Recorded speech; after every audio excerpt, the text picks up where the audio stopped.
It gets even crazier here. We do have more information coming from the SEC regarding the Coinbase insider trading. And this is really funny because at the end of the day, what we've found is you can't trust centralized exchanges at all.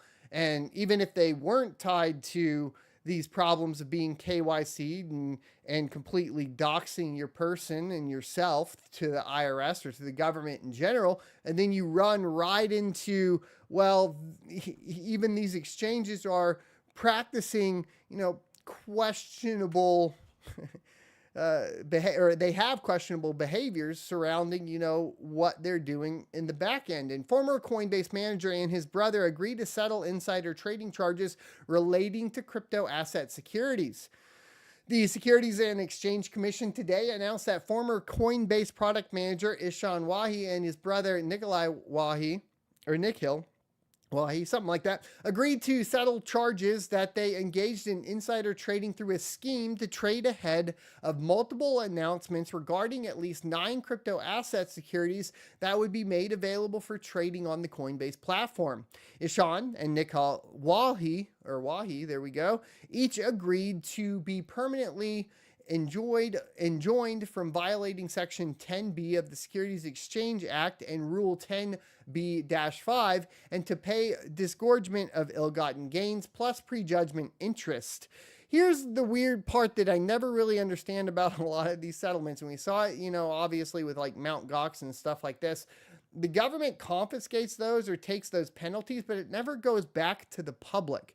Now, of course, this is a little bit different than purely shutting down something like Mt. Gox and confiscating other people's actual cryptocurrency that was on the platform and then selling it back to them later on down the line, which is what happened here recently, and liquidating that, and the end user never getting anything, right? This is more like taking a fine for manipulation, but once again, that doesn't go back into the pockets of the people that it actually affected or hurt, right? The people that were getting dumped on when that coin was listed on Coinbase. It's wild, right? The only beneficiaries of this is like the SEC at the end of the day. The Wahi brothers' assets in the criminal action, if approved by the court, and the SEC determined not to seek civil penalties in light of the Wahi brothers' prison sentences. The SEC's complaint, filed on July 21st of 2022 in the U.S. District Court of the Western District of Washington, alleged that while employed at Coinbase, Ishan Wahi helped to coordinate the platform's public listing announcements that included what crypto assets would be made available for trading. According to the complaint, Coinbase treated such information as confidential and warned its employees not to trade on the basis of or tip others with that information. However, from at least June of 2021 to April of 2022, in breach of his duties, Ishan repeatedly tipped the timing and content of upcoming listing announcements to his brother Nikhil Wahi and his friend Samir Ramani. Ahead of those announcements, which usually resulted in an increase in the assets' prices, Nikhil and Ramani allegedly purchased at least 25 crypto assets, at least 9 of which were securities, and then typically sold them shortly after the announcements for a profit. The Wahi brothers agreed as part of the settlement not to deny the SEC's allegations. Quote, while the technologies at issue in this case may be new, the conduct is not. We allege that Ishan and Nikhil respectively tipped and traded securities based on material non-public information, and that's insider trading, pure and simple, said Gurbir Grewal, there we go, director of the SEC's Division of Enforcement.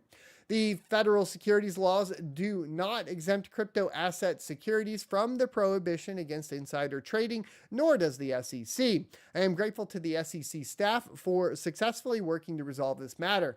Subject to court approval, Ishan and Nikhil consented to the entry of final judgments that permanently enjoin them from violating Section 10B of the Securities Exchange Act of 1934 and Rule 10B-5 thereunder.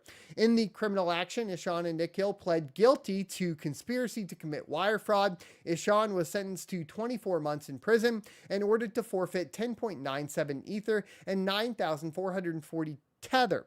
And Nikhil was sentenced to 10 months in prison and ordered to forfeit $892,500. The SEC's investigation was conducted by Michael Brennan, and it goes down the list. The case was supervised by Paul Kim, and the litigation was led by Daniel Marr and Peter Lawless, and supervised by Olivia Coe.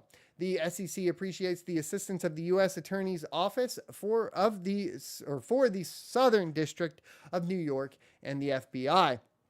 I mean, at the end of the day, right, we follow both of these up like back to back with a couple of like important pieces of information for people that are participating within cryptocurrency. And in my humble opinion, it does point to, of course, that the ideal of not your keys, not your crypto, to avoid centralized exchanges, utilize them for the things that you need to utilize them for, and then get out. And that is really backed up here recently by a bunch of failures that have started to take place of some other centralized exchanges. Now, a lot of these are not even confirmed, which is crazy, but we're starting to see withdrawals being suspended at MEXC with no announcement from MEXC themselves. In addition to that, we had Hotbit fail last week, right? And then STEX is now about to shut down as well. So we're having a ton of centralized exchanges shut down and get liquidated.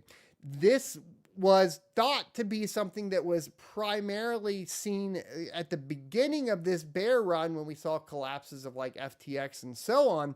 But now we're starting to see that contagion drift over into the rest of the market. And from a US perspective, you really get stuck with only a couple of exchanges that don't provide a lot of different cryptocurrencies. So you really have to start to learn to utilize, non-KYC platforms like TradeOgre, for example, or something along those lines, especially as a miner that's trying to liquidate.